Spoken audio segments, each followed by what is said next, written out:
بسم اللہ الرحمن الرحیم الحمد للہ رب العالمین والعاقبۃ للمتقین والصلاة والسلام علی سید الانبیاء والمرسلین۔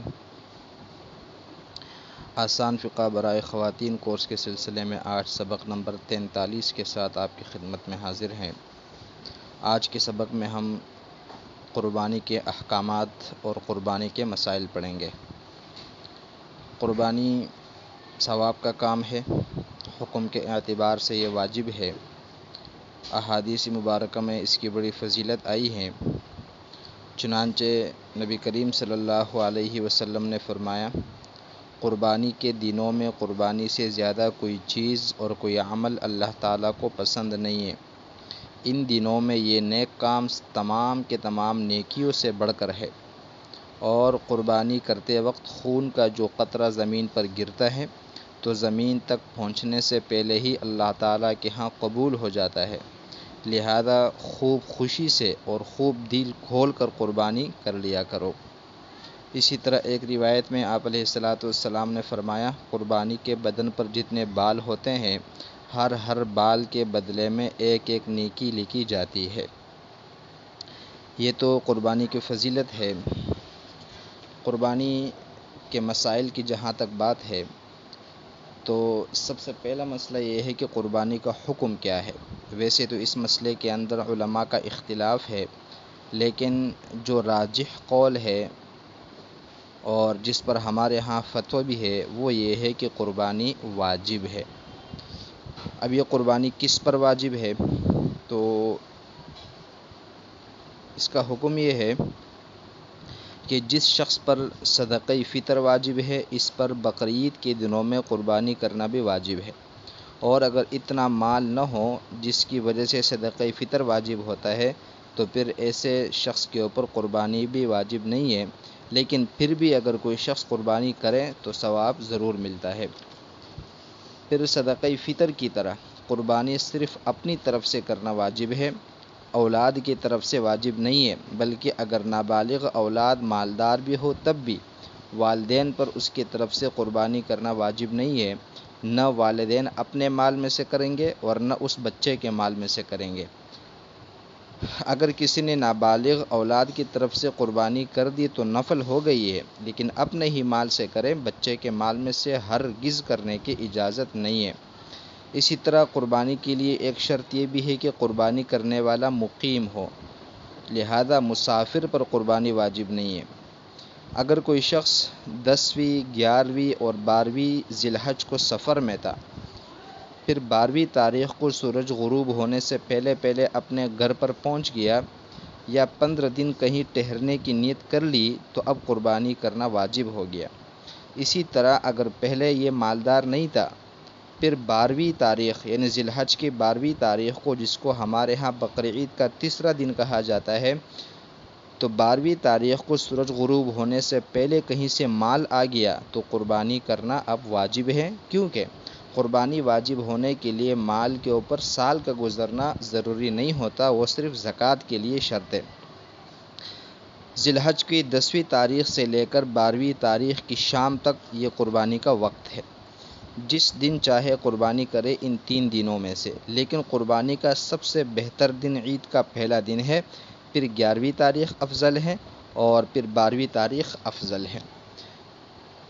لیکن عید کے پہلے دن عید کی نماز سے پہلے قربانی کرنا جائز نہیں ہے، لہذا جب لوگ عید کی نماز پڑھ کر فارغ ہو جائیں اس کے بعد قربانی کریں۔ البتہ اگر کوئی آدمی کسی دیہات اور گاؤں میں رہتا ہو تو وہاں چونکہ لوگوں پر عید کی نماز واجب نہیں ہوتی، اس لیے وہاں عید کے پہلے دن صبح صادق طلوع ہونے کے بعد بھی قربانی کرنا جائز ہے، لیکن شہر کے اندر یا بڑے قصبے کے اندر چونکہ عید کی نماز لوگوں پر واجب ہوتی ہے، اس لیے وہاں قربانی عید کی نماز سے پہلے جائز نہیں ہے۔ اگر کوئی شخص خود شہر میں رہتا ہے لیکن اپنی قربانی کا جانور کسی گاؤں میں ذبح کرواتا ہے تو اس کی قربانی عید کی نماز سے پہلے بھی جائز ہے، اگرچہ وہ خود یعنی قربانی کرنے والا شہر میں ہی کیوں نہ ہو۔ معلوم یہ ہوا کہ قربانی کے جانور میں اور قربانی کرنے والے میں جانور کی جگہ کا اعتبار ہوتا ہے کہ قربانی کا جانور کہاں موجود ہے۔ اگر وہ شہر کے اندر موجود ہے تو پھر اس جانور کو عید کی نماز سے پہلے قربان نہیں کر سکتے، اگرچہ قربانی کرنے والا گاؤں میں ہو، لیکن اگر یہ جانور گاؤں میں موجود ہے تو اس کو عید کی نماز سے پہلے ہی ذبح کر سکتے ہیں، کیونکہ گاؤں میں عید کی نماز نہیں ہوتی۔ البتہ اس کا مالک چونکہ شہر میں ہے تو اس سے کوئی فرق نہیں پڑے گا۔ 12 ذی الحج کو سورج غروب ہونے سے پہلے قربانی کرنا جائز ہے، سورج غروب ہونے کے بعد جائز نہیں ہے، کیونکہ اب یہ دن ختم ہو چکا ہے۔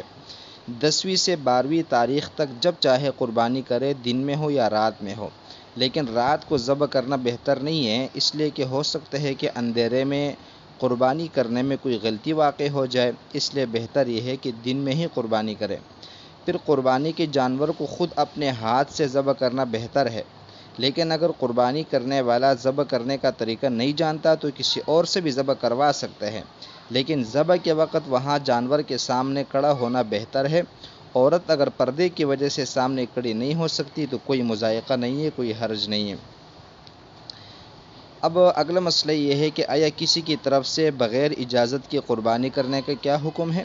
تو اگر کوئی شخص قربانی کی جگہ خود موجود نہیں ہے اور دوسرے شخص نے اس کی طرف سے اس کی صراحتاً یا دلالتاً اجازت کے بغیر قربانی کر دی، مطلب نہ اس کی طرف سے صاف الفاظ میں صراحتاً موجود ہے ورنہ اشارتاً کنایتاً اجازت موجود ہے، تو یہ قربانی درست نہیں ہے۔ اور اگر کسی جانور میں کسی غائب شخص کا حصہ ہو اور اس کی اجازت کے بغیر وہ حصہ رکھ لیا گیا ہو تو دوسرے حصہ داروں کی قربانی بھی درست نہیں ہوگی۔ لہذا جس کے قربانی میں شریک کرنا ہے یا جس کی طرف سے قربانی کرنی ہے اس کو بتانا ضروری ہے۔ اب قربانی میں کون کون سے جانور ذبح کیے جا سکتے ہیں؟ تو قربانی میں بکری، بکرا، بھیڑ، دمبا، گائے، بیل، بھینس، بھینسا، اونٹ، اونٹنی، ان تمام جانوروں کی قربانی درست ہے، ان کے علاوہ کسی اور جانور کی قربانی درست نہیں ہے۔ البتہ ان جانوروں میں پھر عمر کے اعتبار سے فرق ہے، چنانچہ بکری کے لیے کم از کم 1 سال کا ہونا ضروری ہے، سال سے کم عمر بکرا یا بکری کی قربانی جائز نہیں ہے، جب سال پورا ہو جائے تب اس کی قربانی جائز ہے۔ اور گائے بھینس میں 2 سال سے کم کی قربانی جائز نہیں ہوگی، اس کے لیے 2 سال کی عمر شرط ہے، پورے 2 سال کی ہوں تو قربانی درست ہے۔ آج کل ہمارے ہاں دانتوں کو دیکھا جاتا ہے کہ اس نے 2 دانت جو ہے نا وہ گرا دیے ہو، تو بھئی دیکھیے یہ دانت صرف علامت ہے۔ اگر کسی جانور کا بیوپاری یہ بتاتا ہے کہ یہ جانور جو ہے یہ 2 سال کا ہو گیا ہے، یا بکرے کے بارے میں بتاتا ہے کہ یہ 1 سال کا ہو گیا ہے، اگرچہ اس کے دانت موجود ہو یا نہ ہو، بس اس کی قربانی جائز ہے، بشرطے کہ وہ بیوپاری جو ہے وہ قربانی خریدنے والے کو اس کے بات کے اوپر اعتماد ہو۔ دانت یہ صرف عمر کی علامت ہوتی ہے، جبکہ اونٹ کے لیے 5 سال کا ہونا ضروری ہے۔ دمبا یا بیل اگر اتنا موٹا تازہ ہو کہ پورے 1 سال کا معلوم ہو رہا ہے اور 1 سال کا لگ رہا ہے تو پھر جو ہے نا اس کی قربانی جو ہے نا جائز ہے، اگرچہ وہ 6 مہینے کا ہی کیوں نہ ہو، لیکن اگر وہ دبلا پتلا ہے، کمزور ہے، تو پھر اس کے لیے بھی بکری کی طرح 1 سال کی عمر شرط ہے۔